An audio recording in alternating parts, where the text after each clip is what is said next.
মনের কষ্ট সহ্য করতে পারে নাই বলে ফাঁসিতে ঝুলে গিয়েছে, বিষ খেয়ে ফেলেছে।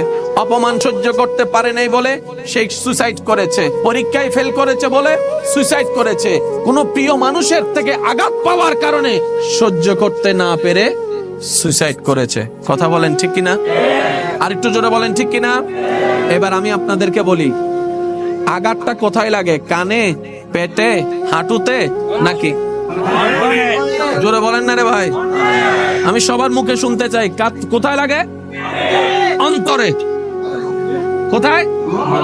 আরে জোরে বলেন কোথায়? কারণ ওই প্রিয় মানুষটা যার থেকে আপনি আশা করছেন তাকে আপনি ব্রেইনে রাখেন নাই, কানে রাখেন নাই, মনে জায়গা দিয়েছেন।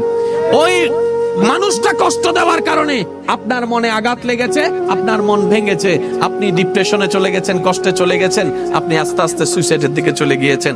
রব বলে যে এইবার বুঝতে